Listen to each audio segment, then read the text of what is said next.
जय हिंद दोस्तों। जैसा कि हमने पिछले वीडियो में शासन के अंग, शासन की प्रणालियाँ कितने प्रकार की होती हैं, कैसे होती हैं, क्या करती हैं, कैसे कार्य करते हैं, इन सारी चीज़ों के बारे में सीखा।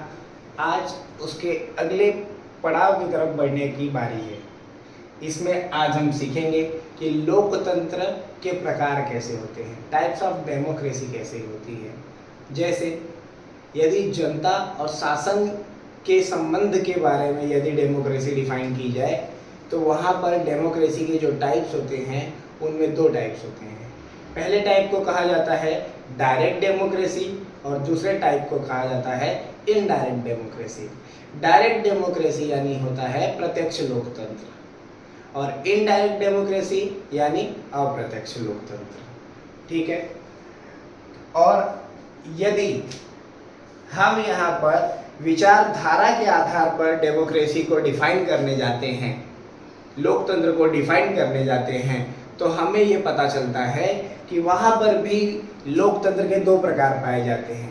लोकतंत्र के दो प्रकार दिखाई देते हैं। एक जो कि उदारवादी लोकतंत्र होता है, उदार लोकतंत्र जिसे कहा जाता है लिबरल डेमोक्रेसी, और एक जो डेमोक्रेसी का पार्ट होता है या प्रकार होता है उसे कहते हैं समाजवादी डेमोक्रेसी, समाजवादी लोकतंत्र। ठीक है दोस्तों। तो इस पे आगे यदि हम राजनीतिक दलों की संख्या के आधार पर देखें तो भी लोकतंत्र के तीन प्रकार पाए जाते हैं, जहां पर हमें पहला दिखाई देता है एक दलीय लोकतंत्र, जो कि एक दल जिसमें किसी भी राष्ट्र में एक ही दल होता है जो वहां पर शासन व्यवस्था को संभालता है। द्विदलीय या बहुदलीय ऐसे लोकतंत्र के प्रकार पाए जाते हैं, जो कि हम यहाँ पर आज देखने की कोशिश करेंगे। द्विदलीय लोकतंत्र में क्या होता है? द्विदलीय में लोकतंत्र में जो नेशनल लेवल पे या क्या बोलते हैं कह सकते हैं हम, जो मेन मुख्य धारा में दो पार्टियां दिखाई देती हैं, विचारधाराएं दो दिखाई देती हैं और अन्य विचारधाराएं इनके अनुसमर्थन में यानी इनके साथ में खड़ी हुई दिखाई देती हैं, तो वहां पे द्विदलीय लोकतंत्र होता है। बहुदलीय लोकतंत्र में क्या होता है? जहां पर कोई पार्टी विशेष, कोई भी विचारधारा एक स्वतंत्र रूप से किसी भी वर्षों से यानी हावी नहीं होती है, कई सारी विचारधाराएं एक साथ में कार्य करती हैं, तो ऐसे विचारधाराओं को जो लोकतंत्र कहा जाता है, जो लोकतंत्र बनता है ऐसी विचारधाराओं से, और इसमें बहुत सारे दलों का निर्माण होता है, इसलिए इसे बहुदलीय लोकतंत्र कहा जाता है। तो पहला हम यदि जनता और शासन के आधार पर देखने जाए तो हम यहाँ पे देखेंगे लोकतंत्र के प्रकार।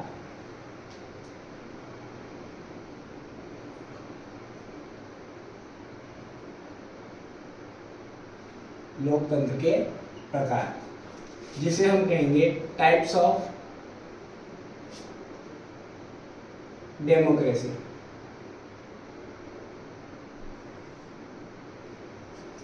टाइप्स ऑफ डेमोक्रेसी में दोस्तों हम यहाँ पे देखेंगे कि लोकतंत्र कितने प्रकार के होते हैं। पहला, इसमें कुछ चीजों के यदि हम शासन और जनता के संपर्क के आधार पर देखने जाएं, पहला क्या देखेंगे हम? शासन और जनता का संपर्क, जनता का संपर्क। यदि हम इसके आधार पर देखने जाए डेमोक्रेसी को, तो ये जो डेमोक्रेसी होती है दो प्रकार की डेमोक्रेसी होती है। एक जहां पर जनता का सीधे जुड़ाव जनता से होता है, शासन का सीधे जुड़ाव जनता से होता है, जनता का सीधे जुड़ाव शासन से होता है। तो ऐसी जो डेमोक्रेसी को हम कहते हैं यहाँ पर प्रत्यक्ष लोकतंत्र, डायरेक्ट डेमोक्रेसी, प्रत्यक्ष लोकतंत्र, प्रत्यक्ष लोकतंत्र, यानी इसे हम क्या लिख सकते हैं? Direct democracy.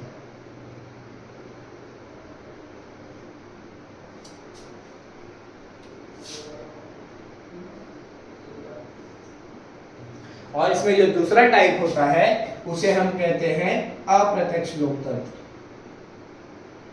अप्रत्यक्ष लोकतंत्र, जिसे कहते हैं इनडायरेक्ट डेमोक्रेसी। Indirect democracy.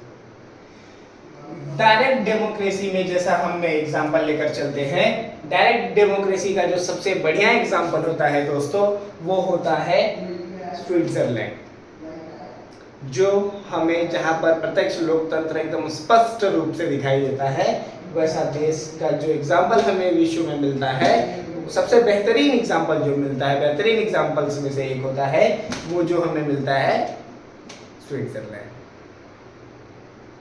ऐसे कुछ अंश कई देशों में और कई देशों के और लोकतंत्रों में पाए जा सकते हैं, लेकिन जो सबसे बढ़िया एग्जांपल हमें यहाँ पर मिलता है वो दिखाई देता है स्विट्जरलैंड में।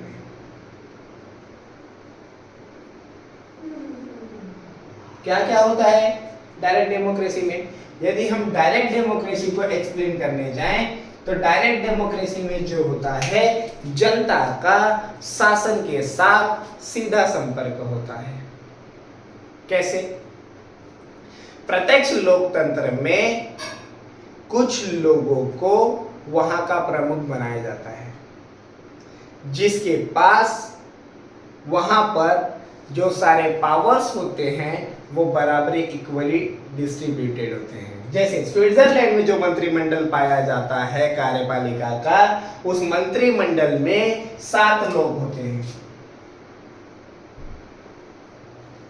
इन 7 लोगों के पास इनमें से एक राष्ट्रपति,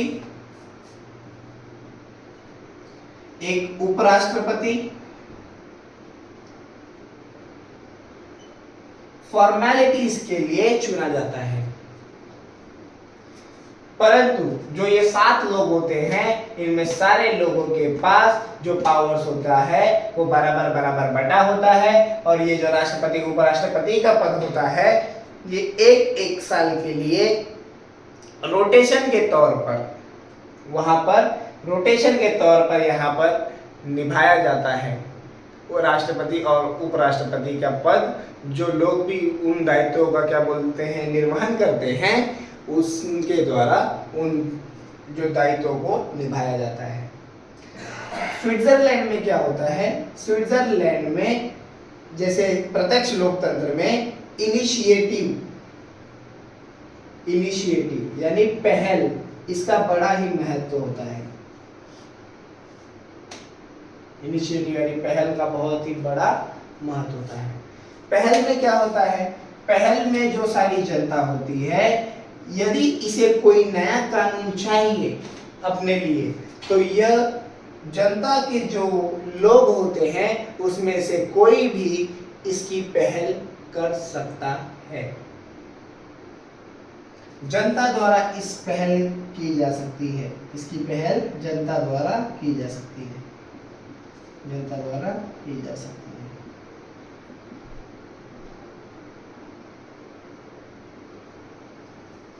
और यहाँ पर रेफरेंडम, जनमत संग्रह, रेफरेंडम,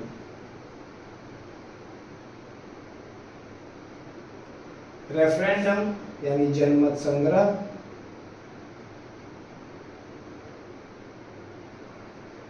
जनमत संग्रह द्वारा कोई भी निर्णय लिए जा सकते हैं। प्रत्यक्ष लोकतंत्र हमें स्पष्ट रूप से उसी देश में देखने को मिल सकती है दोस्तों, जहां पर वहां की जनसंख्या कम होती है। स्विट्जरलैंड जैसे देशों में जनसंख्या एक स्थान पर एकत्रित होकर किसी भी बिल के समर्थन में या किसी भी बिल के विरोध में वहां पर जनमत संग्रह कराकर उसके बारे में उनके विचारों के बारे में जो भी उनका समर्थन या विरोध होता है उसे प्राप्त किया जा सकता है। तो ये होता है प्रत्यक्ष लोकतंत्र। क्या भारत में प्रत्यक्ष लोकतंत्र के कोई भी तत्व दिखाई देते हैं? जैसे प्रत्यक्ष लोकतंत्र में एक टर्म यूज होता है जो बहुत ही क्या बोलते हैं, जैसे चर्चा का विषय रहा था हाल ही के दिनों में, पिछले कुछ समय में पार्लियामेंट का मुद्दा भी रहा था, ठीक है। तो उसमें एक जो वर्ड आता है जिसके बारे में हमें जानना चाहिए, right to recall. Right to recall, right to recall, ये हमें प्रत्यक्ष लोकतंत्र में देखने को मिलता है। राइट टू रिकॉल क्या होता है? वापस बुलाने का अधिकार। राइट टू रिकॉल का अर्थ होता है वापस बुलाने का अधिकार। इसमें क्या होता है? इसमें ऐसा प्रोसेस होता है कि यदि आपके द्वारा चुना गया जनप्रतिनिधि आपके उम्मीदों के अनुसार कार्य नहीं कर पाता है या कार्य नहीं करता है, तो आपको उसे वापस बुलाने का अधिकार होता है। इसी प्रकार जो प्रत्यक्ष लोकतंत्र के कुछ जो तत्व भारत में दिखाई देते हैं, उसमें से जैसे right to information, right to information act 2005। Right to information यानी क्या होता है? सूचना का अधिकार, सूचना का अधिकार। ये एक जनता का शासन के साथ संपर्क करने का सबसे अच्छा तरीका होता है, जिसे कहते हैं right to information. Right to information के माध्यम से जो जनता होता है वो शासन के साथ अपने बातों का, जो शासन कैसे उनका प्रशासन चला रही है, कैसे योजनाओं को लागू करा रही है, उसके बारे में सारी जानकारी प्राप्त करने के लिए जो राइट टू इंफॉर्मेशन होता है वह सबसे अच्छा माध्यम होता है। और कुछ अगर हम देखने जाएं कि और कौन सी जो शक्तियां डायरेक्ट डेमोक्रेसी से मिलती है, तो यहाँ पर पंचायतों को स्वायत्तता, पंचायतों को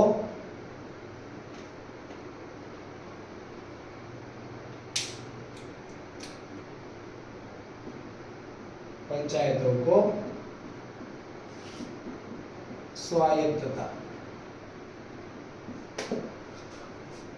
ऐसे कुछ राइट टू रिजेक्ट, नकारने का अधिकार, ऐसे कुछ चीजें हैं जो हमें भारत के लोकतंत्र में भी डायरेक्ट डेमोक्रेसी के यानी प्रत्यक्ष लोकतंत्र के कुछ उदाहरण हमें यहाँ पर दिखाई देते हैं। यदि हम इनडायरेक्ट डेमोक्रेसी के बारे में बात करें,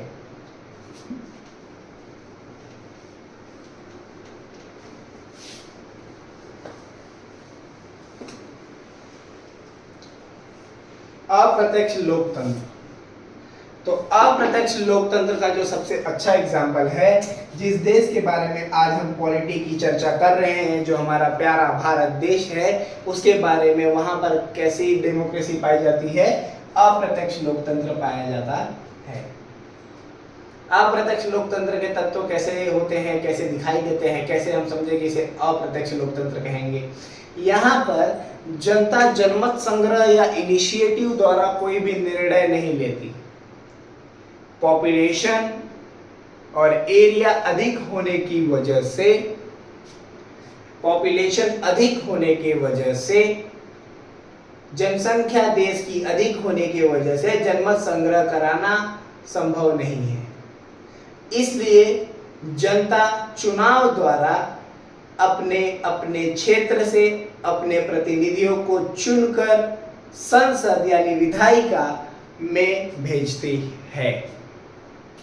विधायिका में आने वाला जो भी उनका प्रतिनिधि होगा, वो विधायिका का प्रतिनिधि यानी संसद में लोकसभा और राज्यसभा के प्रतिनिधि द्वारा जब कानून व्यवस्था यानी विधान का निर्माण होगा या विधायिका में विधान बनाए जाएंगे, तो उन विधानों को पास कराने का, अंतिम रूप देने का कार्य राष्ट्रपति द्वारा किया जाता है।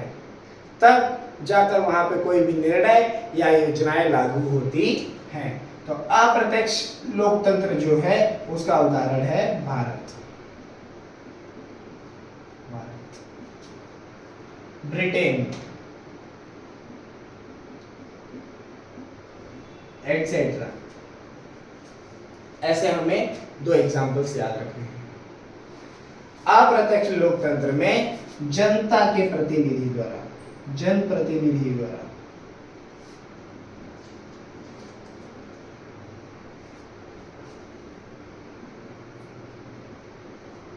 जनप्रतिनिधि द्वारा उनको चुनकर भेजा जाता है।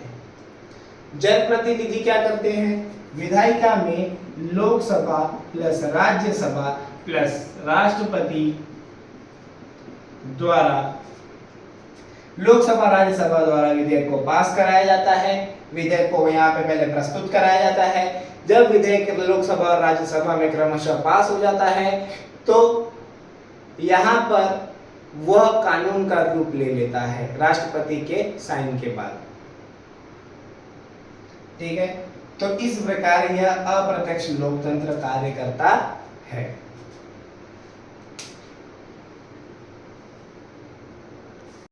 स्टार्ट। प्रत्यक्ष लोकतंत्र और अप्रत्यक्ष लोकतंत्र, यह जो शासन व्यवस्था और लोकतंत्र का जो प्रकार होता है, शासन व्यवस्था का जो प्रकार होता है, वह शासन और जनता के संपर्क के माध्यम से उत्पन्न होता है। स्विट्जरलैंड में पहल और जनमत संग्रह जैसे, स्विट्जरलैंड एक डायरेक्ट डेमोक्रेसी का देश है जहां पर हमें डायरेक्ट डेमोक्रेसी यानी प्रत्यक्ष लोकतंत्र देखने को मिलता है। वहां पर पहल और जनमत संग्रह जैसे कार्यक्रम चलाए जाते हैं जिसकी वजह से जनता और शासन का सीधा संपर्क होता है। भारत में राइट टू इंफॉर्मेशन, पंचायतों को स्वायत्तता देना, लोकपाल अधिनियम बिल, ये सारे जो बिल्स हैं, सिविल सोसाइटी, ये सारे जो इनिशिएटिव लिए गए, ये डायरेक्ट डेमोक्रेसी को बढ़ाने के लिए ही कुछ स्टेप भारत में लिए गए। प्रत्यक्ष लोकतंत्र में मैंने आपसे फिर कहा था कि स्विट्जरलैंड को छोड़ के अन्य कई देशों में जहां पर प्रत्यक्ष लोकतंत्र पाया जाता है वहां पर वापस बुलाने का अधिकार भी प्रैक्टिस किया जाता है। वापस बुलाने का अधिकार ऐसा होता है कि यदि कोई भी जनप्रतिनिधि आपके अनुसार कार्य नहीं कर रहा है तो आपको उसे वापस बुलाने का अधिकार होगा। अप्रत्यक्ष लोकतंत्र में हमने सीखा भारत और ब्रिटेन, उसका एक एग्जाम्पल था जिसमें जनप्रतिनिधि द्वारा विधायिका में चुनकर उनको भेजा जाता है। विधायिका में लोकसभा और राज्यसभा क्रमशः किसी भी विधेयक को प्रस्तुत करते हैं, उसे पास कराते हैं। राष्ट्रपति के साइन के बाद, हस्ताक्षर के उपरांत वह कानून में परिवर्तित हो जाता है। इस प्रकार वहां पे कोई भी योजनाएं, कोई भी कानून व्यवस्था लागू की जाती है। यदि हम लोकतंत्र के दूसरे प्रकार की तरफ चले जो कि होता है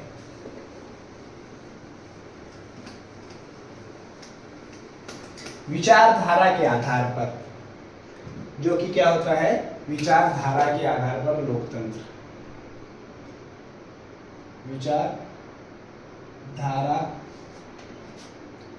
के आधार पर लोकतंत्र। विचारधारा के आधार पर जो लोकतंत्र होता है उसके दो प्रकार होते हैं। उदार लोकतंत्र,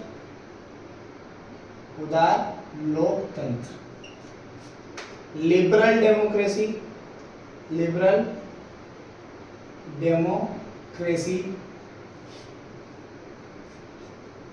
दूसरा जो प्रकार होता है वह होता है समाजवादी लोकतंत्र, सोशल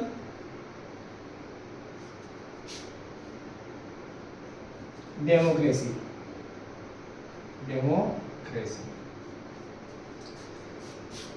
तो जो उदार लोकतंत्र होता है दोस्तों, यदि हम इसके बारे में थोड़ी देर बात करने जाएं तो उदार लोकतंत्र में कई सारे देश हैं जहां पर उदार लोकतंत्र हमें देखने को मिलता है। विचारधारा के आधार पर ऐसे लोकतंत्र निर्मित होते हैं। उदार लोकतंत्र कैसा लोकतंत्र होता है, इसके कुछ पहले एग्जाम्पल सीखता हूं मैं। जैसे कि USA, America, Australia, USA, Australia, Britain,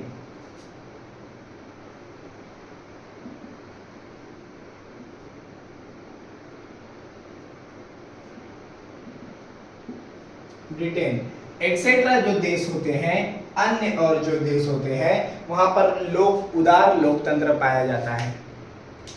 उदार लोकतंत्र की जो सबसे अच्छी व्यवस्था पाई जाती है, जो सबसे अच्छा वहां का आदर्श स्थिति पाई जाती है, वहां पर जनता द्वारा चुने गए प्रतिनिधियों द्वारा शासन व्यवस्था चलाई जाती है। जनप्रतिनिधि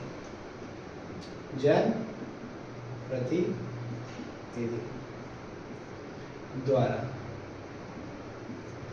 उदार लोकतंत्र में जो शासन व्यवस्था चलाई जाती है वह जन प्रतिनिधियों द्वारा चलाई जाती है। उदार लोकतंत्र को विवेकशील लोकतंत्र भी कहते हैं। क्या कहते हैं? विवेकशील लोकतंत्र।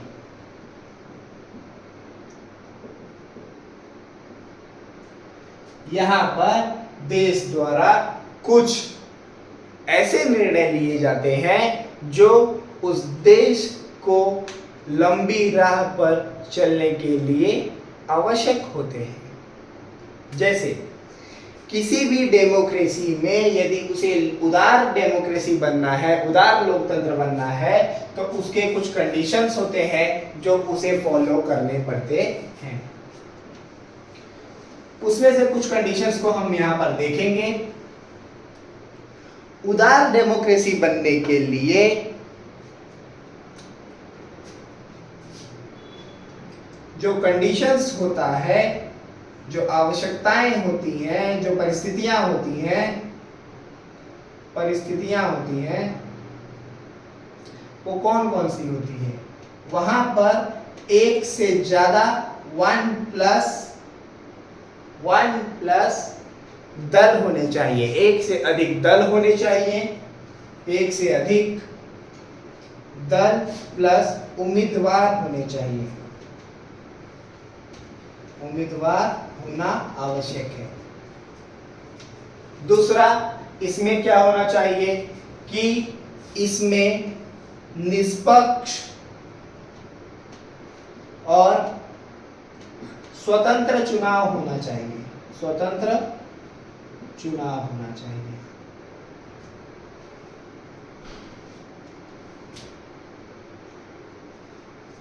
लोगों के पास स्वतंत्र मताधिकार होना चाहिए।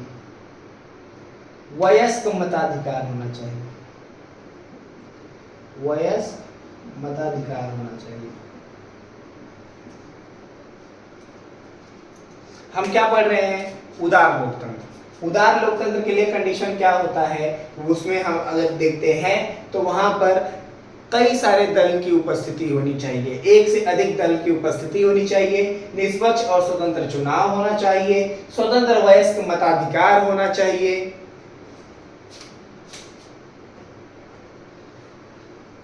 प्रतियोगी परीक्षाओं द्वारा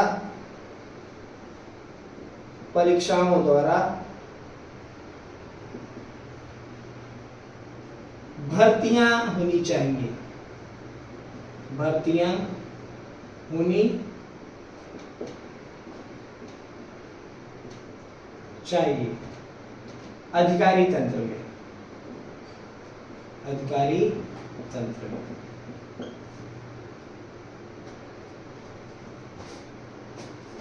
जो अधिकारी तंत्र होता है, जहां पर ब्यूरोक्रेटिक जो सिविल सर्वेंट्स का जो चुनाव प्रक्रिया होता है, यानी उनके जो अपॉइंटमेंट की प्रक्रिया होती है, उनकी जो नियुक्ति की प्रक्रिया होती है, वह प्रतियोगी परीक्षाओं द्वारा निर्धारित की जानी चाहिए। वहां पर स्वतंत्र मीडिया होना चाहिए, स्वतंत्र मीडिया का अस्तित्व होना चाहिए, अस्तित्व में होनी चाहिए। मीडिया को सरकार की आलोचना करने की स्वतंत्रता होनी चाहिए, सरकार की आलोचना का अधिकार होना चाहिए, आलोचना का अधिकार होना चाहिए। लोगों के पास सिविल सोसाइटी, अन्य एनजीओ, सिविल सोसाइटी, दबाव समूह,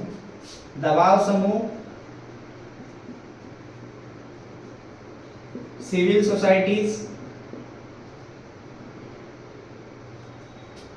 में या के सहायता से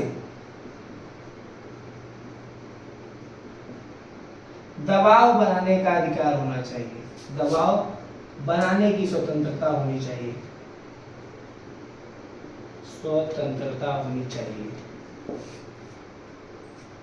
सुधारवादी गवर्नमेंट होनी चाहिए, सुधारवादी गवर्नमेंट होनी चाहिए। जब ये इतने सारे तत्व मिलते हैं, एक प्लस या एक से ज्यादा दल या उम्मीदवार, निष्पक्ष और स्वतंत्र चुनाव, स्वतंत्र वयस्क मताधिकार, प्रतियोगी परीक्षाओं द्वारा भर्तियां, स्वतंत्र मीडिया का अस्तित्व होना चाहिए जिसमें सरकार का किसी भी प्रकार का कोई भी दबाव ना हो, सरकार की आलोचना करने का उनको अधिकार होना चाहिए, दबाव समूह, सिविल सोसाइटी की सहायता से दबाव बनाने की स्वतंत्रता होनी चाहिए। जब ऐसे कंडीशंस किसी भी स्टेट में दिखते हैं, किसी भी राष्ट्र राज्य में दिखते हैं, तो वहां की डेमोक्रेसी को उदार लोकतंत्र कहा जा सकता है। आगे यदि हम समाजवादी लोकतंत्र के बारे में देखें, तो जो समाजवादी लोकतंत्र होता है,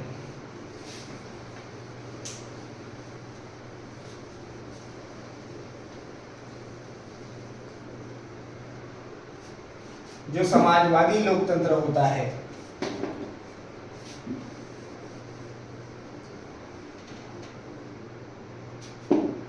जो समाजवादी लोकतंत्र होता है, समाजवादी लोकतंत्र में समाजवाद की भावना, समाजवाद की भावना दिखाई देती है। जैसे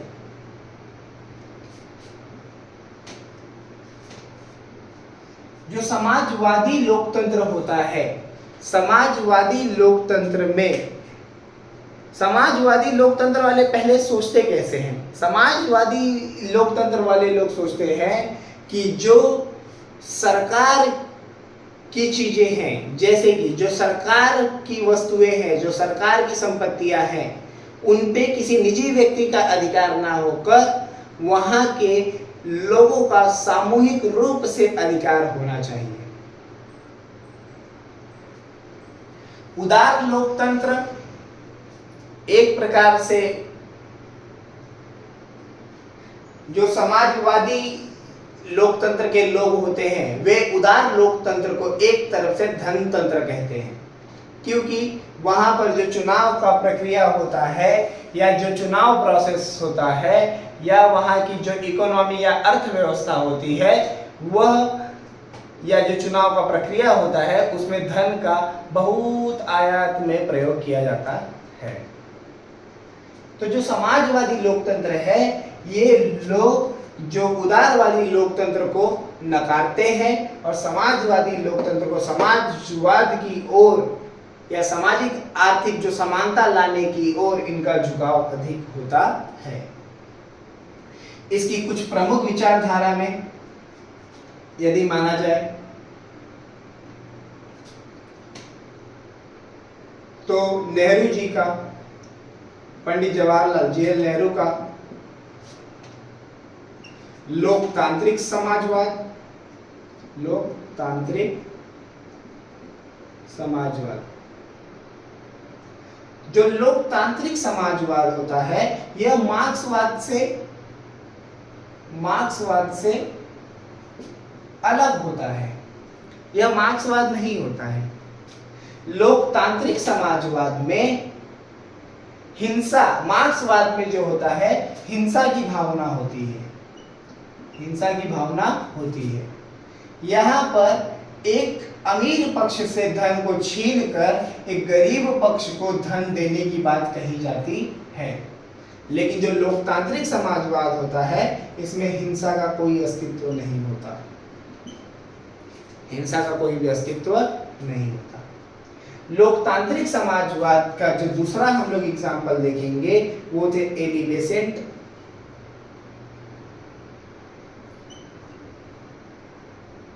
एली बेसेंट और जैसे एडवर्ड बर्नस्टीन, एली Besant, George Bernard Shaw, George Bernard Shaw का फेबियन समाजवाद, का फेबियन समाजवाद। ये कुछ जो लोग हैं ये समाजवादी लोकतंत्र के विचारधारा से प्रभावित थे और इनके अनुसार किसी भी देश में समाजवादी लोकतंत्र का होना बहुत ही जरूरी होता है। भारत जैसे देश में यदि समाजवादी लोकतंत्र लाना है तो उसके लिए कुछ जो परिस्थितियां जिम्मेदार होती हैं, वो परिस्थितियां कौन कौन सी होती हैं, उन परिस्थितियों को हम यहाँ पर थोड़ा सा देखने की कोशिश करेंगे।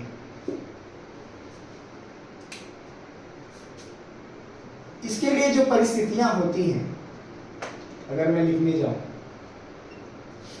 इसके लिए जो परिस्थितियां होती हैं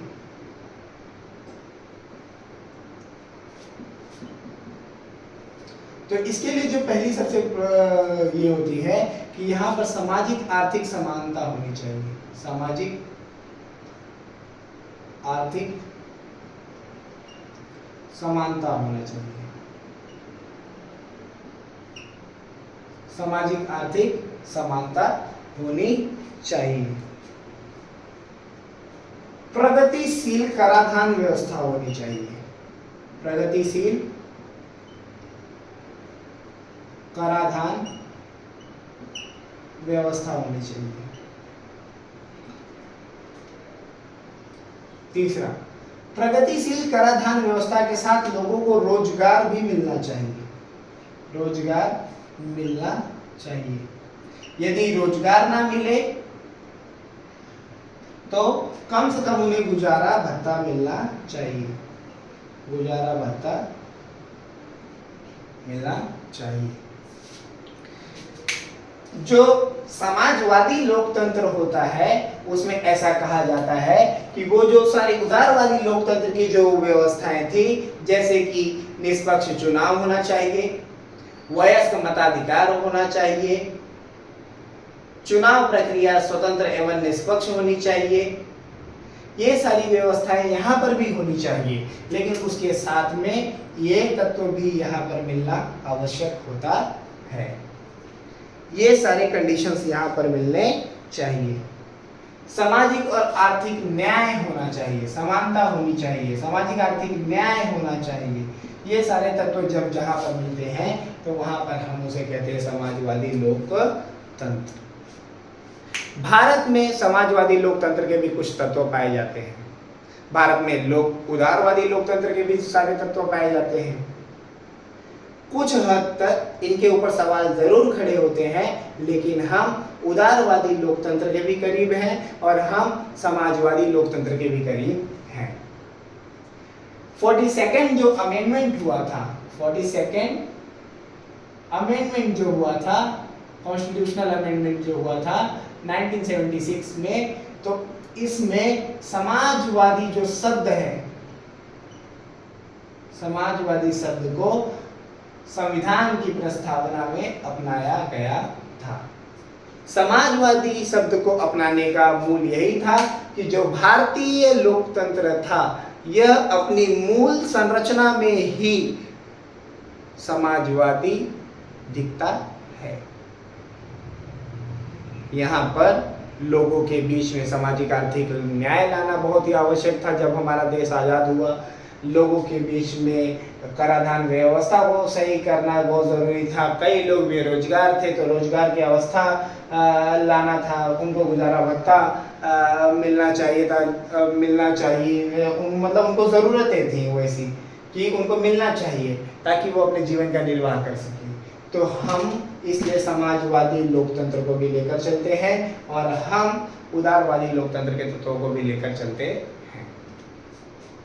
इसी प्रकार जो लोकतंत्र का अगला प्रकार होता है, इसमें कोई भी समझने की बात नहीं है, इसलिए मैं उसे ऐसे ही समझा देता हूँ। लोकतंत्र का जो अगला प्रकार होता है वह होता है दलों की संख्या के आधार पर। यदि किसी दल में एक दल की सरकार है या एक दल का ही वर्चस्व रहता है, अन्य दलों को वहां पर मान्यता नहीं दी जाती है, तो ऐसे दलों को, ऐसे क्या बोलते हैं, लोकतंत्र को क्या कहते हैं, एक दलीय लोकतंत्र कहते हैं। जहां पर प्रमुख विचारधारा में दो दलों का बहुमत होता है या दो दलों का वर्चस्व होता है एक दूसरे के खिलाफ, एक जो मत होता है उसके अगेंस्ट में अगला जो पार्टी होती है उसकी जो मत होती है उसे द्विदलीय लोकतंत्र कहते हैं। कुछ ऐसे भी देश होते हैं जहां पर कई सारे दलों का वर्चस्व होता है, कई सारे दल अस्तित्व में आते हैं, कई सारी विचारधाराएं अस्तित्व में आती हैं। क्षेत्रवाद की वजह से कई विचारधाराएं, देश की वजह से, भाषा की वजह से, विविधता की वजह से कई सारी पार्टीज का उदय होता है। वहां पर बहुदलीय लोकतंत्र भी देखने को मिलता है। आज इसी के साथ दोस्तों हमने राज्य व्यवस्था का जो सारा टॉपिक था, वो जो सारे वर्डिंग्स थे, जो सारे कॉम्प्लिकेटेड वर्डिंग्स थे, जो यूपीएससी के प्रिपरेशन के दौरान GS2 के पेपर में पॉलिटी और भारत की संविधान जो पेपर है उसमें जो भी हार्ड वर्ड्स होते हैं उसके बारे में हमने डीपली एकदम सारे नॉलेज को गेन कर लिया है। आगे हम भारत के संविधान के बारे में परिचय पर चर्चा करेंगे, भारत के संविधान के बारे में समझेंगे, भारत का कैसा संविधान है, भारत का संविधान कहाँ से लिया गया है, उसकी विचारधारा कहाँ से उपजी, उसमें किन किन लोगों का कैसा कैसा योगदान है, उस पर हम अगली क्लास में विस्तार से चर्चा करेंगे। आप इस वीडियो को अधिक से अधिक लाइक करें, सब्सक्राइब करें और फॉलो करें। जय हिंद, जय भारत।